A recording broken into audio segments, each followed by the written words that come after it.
Teamfight tactics can be a hard game to get into, but you have to start somewhere, and this is why I'm making this beginner guide to TFT. We'll be going over champions, traits, positioning, items, augments, economy, stages, and leveling.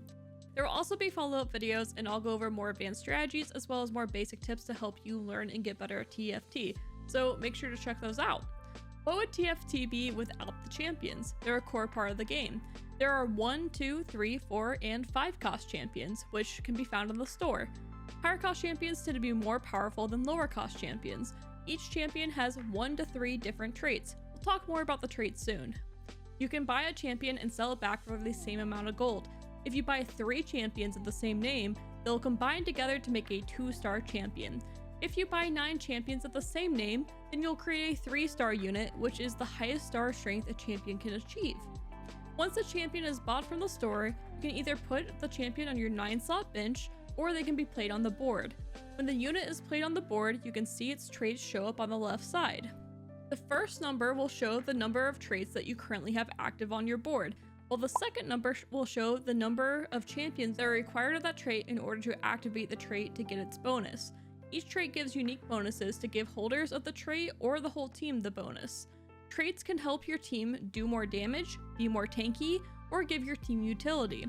Activating traits in TFT is very important, so be on the lookout for ways that you can activate multiple traits. Champions are either tanks that go in the front line, or damage based and tend to go in the back line.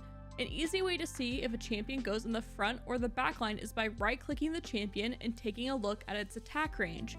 Units that have 3, 4, or more attack range should be in the back rows, while tanks will have the attack range of 1 and sometimes 2, and they should be in the front row. Champions that do damage tend to be ability power AP or attack damage AD based. It typically follows what the champions do in League of Legends. With knowing if they're attack damage or ability power based, that's how you determine your items, and that's what go onto your champions and allow them to carry. You have item components, which are individual pieces of an item. Items such as swords, bows, grods, and tiers. When you combine 2 items together, you make a full item which has its own stats and ability. Each item component has a recipe. For example, if you put together a belt and a chain, you'll always get a sunfire cape with the same stats. There are 3 types of items that you need to know to start. The first one is attack damage or AD items. And these tend to go on backline champs, but sometimes they go in the front line occasionally. They're typically made with swords and bow components. Ability power or AP items tend to go on backline champs, and they're typically made from things such as tiers and rods. And the third one is tank items, which are for frontline champs and typically include belts, chain vests, and cloak. There is a 4th and a 5th one, but you don't necessarily need to know it right away to get into TFT, but I'm gonna go quickly over it anyways. The 4th one is utility items, which don't really fall into AD, AP, or tank. Instead, they give ways for your team to interrupt the enemy team, for instance, or maybe Locket, for instance, gives your team a shield. I'm not going to really go over those too much just because they're a bit more advanced, and I'll talk about them more in future guides, so make sure to check those out. The 5th and final type of items you can make are spat items. Golden spatulas, like regular items, have their own recipe and can be combined with items to create a trait. You can then put that item onto a unit and give it a trait that it didn't have before. Now that we have gone over champions, traits, items, and basic positioning, we have to go over the most important core aspects of the game, including augments, economy, stages, and leveling. Augments appear 3 times during the game, as stage 2-1, 3-2, and 4-2. They can be silver, gold, prismatic, or in this set, hero.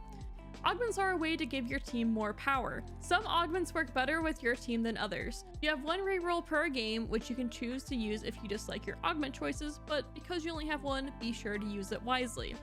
Augments are incredibly complex, so if you don't know how to pick one, there are a couple things you can think about. The first one is my team AD or AP? If your team is AP, you might want to take augments like Luden's Echo or Blue Battery, which benefit AP teams more. And of course, if it's AD, then you might take something like cybernetic implants. Another thing to think about is, what champions do I plan on keeping on my board? Pick augments that have the same traits as the champions you plan on keeping. For example, if you're planning to play Jax, you might want to take augments that benefit from his traits such as Brawler. or maybe you take his hero augment because you know he will be on your board for the full game. When in doubt, pick the most flexible augment that doesn't lock you into anything, ones that give your team general stats. For example, Celestial Blessing is a healing augment. The component grab bag gives you item components, and Band of Thieves gives you Thieves Gloves, which any unit can benefit from. These don't really lock you into anything, but they're still useful. Now we are left with arguably the two most important things in TFT, economy and when to level. First, let's go over the economy. In TFT, maximizing the amount of gold you're able to use to strengthen your board and level can make a difference between making your ideal team comp shine or you dying and going 8th place. One of the ways to gain extra gold in TFT is through interest. At 10 gold, you gain +1 interest. At 20 gold, you gain +2 interest. The pattern continues until you hit 50 gold, which gives you 5 gold interest, and that's the cap that you have for interest. You want to stay at 50 gold whenever you can, but oftentimes you'll tend to hover around 30 gold due to spending from leveling or rolling. The other way to gain extra gold is through win streaking and loss streaking. For example, when you win 2 in a row, you gain an extra gold. This increases with more wins. Same goes for loss streaking. It's important that you don't win, lose over and over again, because then you'll be missing out on your streak gold. Especially if you are able to hit interest points in your early game because you missed out on streak gold, then you also are missing interest, and it kind of compounds together and you lose out on a lot of gold, so that's something you want to avoid. Stages are what show you what part the game is on.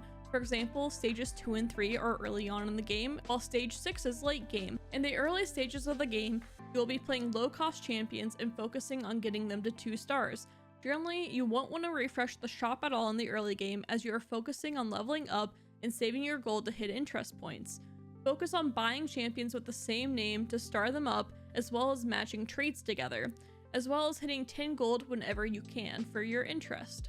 Leveling determines the number of champions you can play on your board, as well as the percentage chance of hitting different cost units in your shop. Your experience is above the refresh button in your shop and shows you how close you are to the next level. After each round, you gain 2 experience for free. You can also buy 4 experience for 4 gold.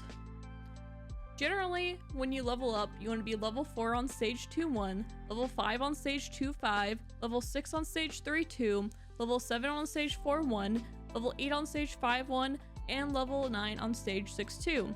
However, these can change drastically depending on what team comp you're playing.